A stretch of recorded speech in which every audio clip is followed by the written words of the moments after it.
Alright, so we are continuing our discussions around Mistral spelled out series, and in this video I want to talk about rotary positional encoding, which in short we are also called as ROPE. Right. So first of all, let's go through why we need positional encoding in case of transformers. Right. So this is the basic architecture of transformer, which is kind of stood the test of time. But one of the few changes that are brought into this architecture is replacing the positional encoding with rotary positional encoding, which happened in case of the models like Llama 2 and the Mistral series of models. Right. So before going into the rotary positional encoding, let's talk about what is positional encoding and why we need at first this thing, right? So for an example, like if we take these two sentences, right? Ram is behind Arun and Arun is behind Ram, right? So these two sentences, if we pass through the transformer architecture without positional encoding, these two sentences will remain same, right? What we do is we have this word ram, and what we convert this word to embeddings, and then we add a positional encoding, which is can be absolute positional encoding, and then we get the input, right? So by adding the embeddings with the positional encoding, we get the input, and then we pass it through the encoding layer and subsequently to the decoder layer, right? Let's talk about what is this positional encoding or the absolute positional encoding is, and we are talking about the sinusoidal functions which we are using in case of the this attention all you need paper, right? So we have a sentence which is SN, which is kind of a series of tokens which starts from I to N, and those we are represented as WI, right?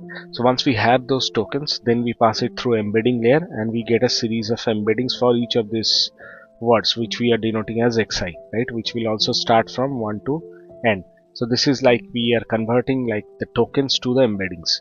So once we got the embeddings, what we do is we calculate these three matrices like query, key and value, which we also talked about in the last few videos in this Mistral spelled out series.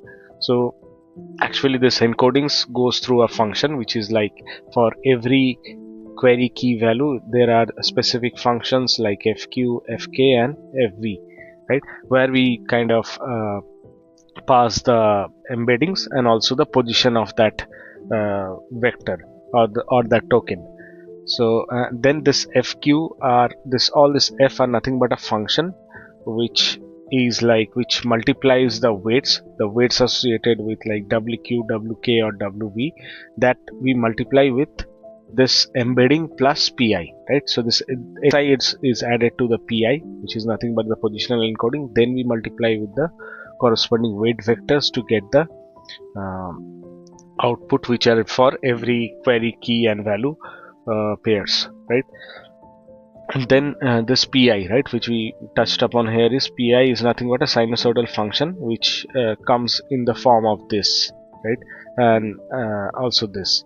So this I is nothing but the position which we are talking about, the position in the sentence or the input, and this t is the position of the embeddings. So if we have converted to embeddings, right, now for our example, like one token is represented with a stretched out 512 embedding size, right? So this is like 0th position and this is like 511 position. So this t is nothing but the position in the embedding, right? So for this is like for this t equals to 0, and this is for the last one, this is t equals to 511.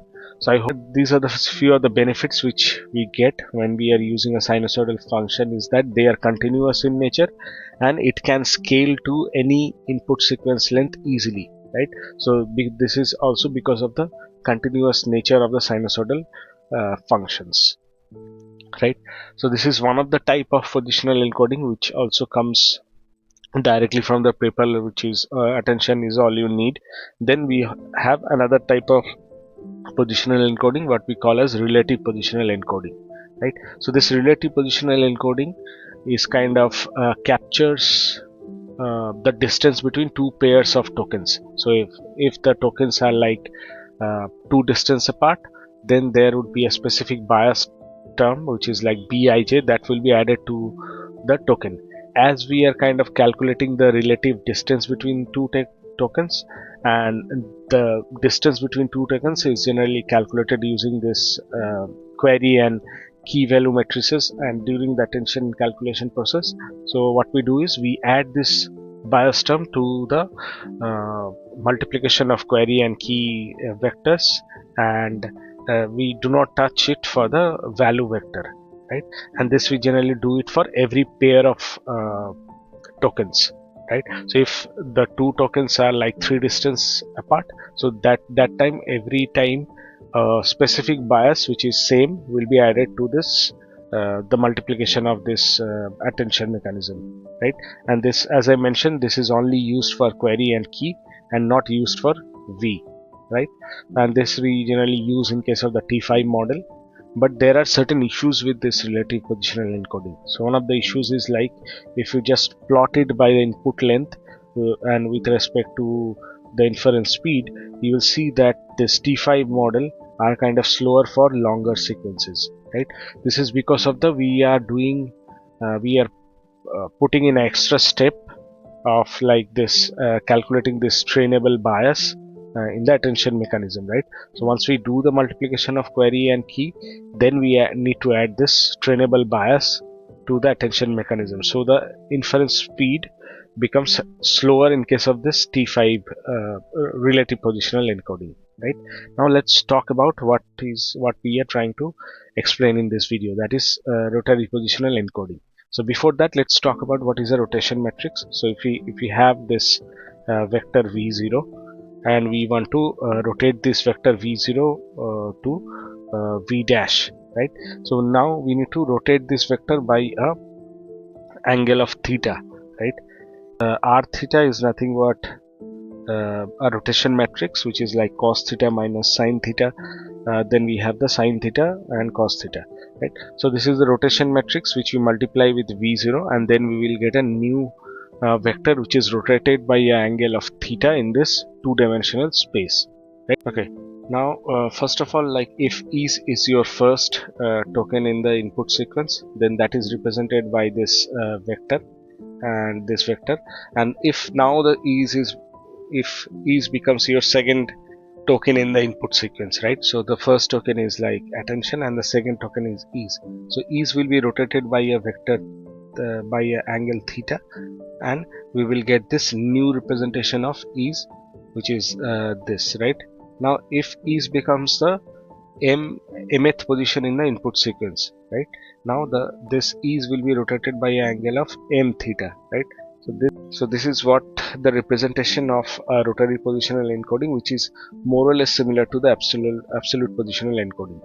Now if we have two tokens, right, which is all and u, right, which are like theta distance apart, right?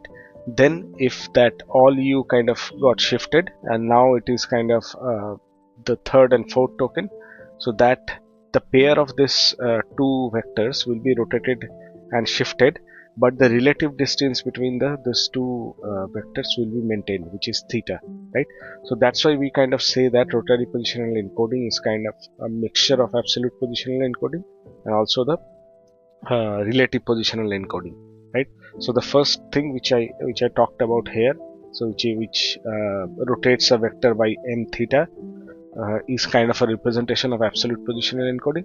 And this example which I talked about here, where the relative distance between the two vectors are preserved, that comes from the concept of relative positional encoding, right? So we combining these two things, we kind of get the rotary positional encoding. So as I mentioned, like vectors are rotated by m theta, which is the absolute position of the token in the sentence, and the relative distance between the vectors are also maintained. The angle between the vectors are same, and the dot product between these two vectors will always remain same between two set of vectors, right? So this is the concept of rotary positional embedding. Now let's see how we implement this in terms of mathematics, right? So we have this function which is fqk, and here this is the rotation matrix which rotates a vector by m theta, and then we have this x is a vector that we are trying to rotate. In this example, this is kind of a two-dimensional representation of x, and So we at first apply the linear transformation to the query and key vector before applying the rotation, right? So at first this query and key will be multiplied with x or the input, then the rotation matrix will be applied to rotate the vector and get the rotary positional embeddings, right? So this is what we talked about was for two-dimensional vector. Now we can scale this to a multi-dimensional vectors also, right? So these two embeddings, it will rotate by this m theta 1, right? And for this two, it will again rotate for this, and for this through, it will rotate this.